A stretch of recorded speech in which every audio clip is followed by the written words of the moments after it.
All of your teachers and school staff members have been trained in a program called ALICE, which stands for Alert, Lockdown, Inform, Counter, and Evacuate. The goal of the program is to give teachers and students many options to respond proactively to any life-threatening situation in the school building. As you learn more about the ALICE program, it is important that you pay close attention. The most important pieces of the ALICE acronym are alert and inform. If you see something that you think is a danger to anyone in the school building, tell a teacher immediately. It doesn't have to be your teacher, just tell someone. Some examples of things to alert a teacher to are weapons, fights, or suspicious activities anywhere on school properties. Your teachers can then use the PA system to inform the rest of the school of the safety concern. That means that you need to stop and listen every time you hear an announcement, because it could be something urgent and important. Announcements will continue throughout the incident to keep everyone informed, so it is important that you listen to every announcement. Your teachers want to keep you safe, but your safety depends partly on following their directions. If a violent event does occur at school, the best defense is to evacuate the building, if it is safe to do so. Evacuation may not always be possible, though, because of where the violent event is taking place. Again, listen to your teachers and follow directions. Unlike a fire drill, when you evacuate from a violent event, you will run out of the building following your teacher. If evacuating is not possible, the next best option is lockdown. This is not the old-fashioned lockdown you have done in the past.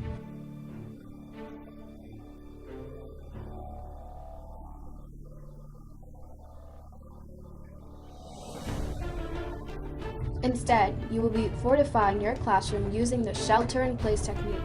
This involves quickly building a barricade in front of the classroom door to prevent anyone from getting in.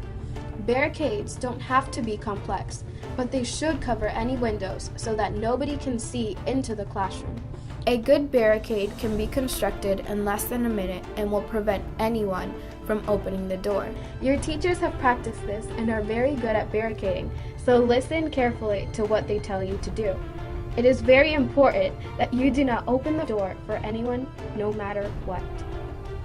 Once you have sheltered in place, you still need to be ready to defend yourself, just in case an intruder makes it into your classroom.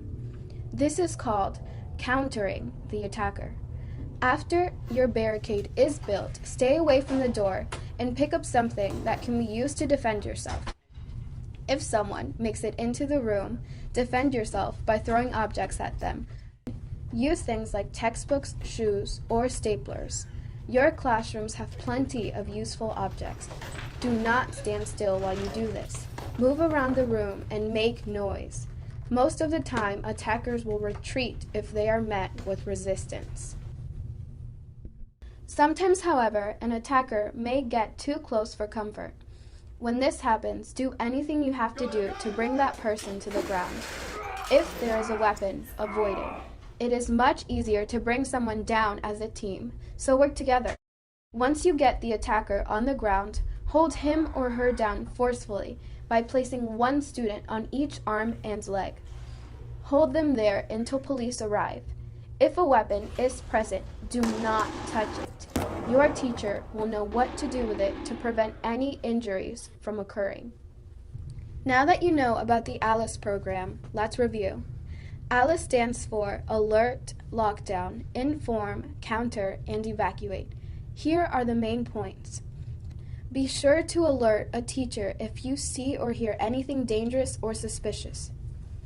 Listen to all announcements because they will inform you about situations in the school. Listen to your teachers and follow all of their directions as quickly as you can. Evacuation is the best defense. If you can safely evacuate, run to the rally point following your teacher. Your parents can pick you up there later in the day.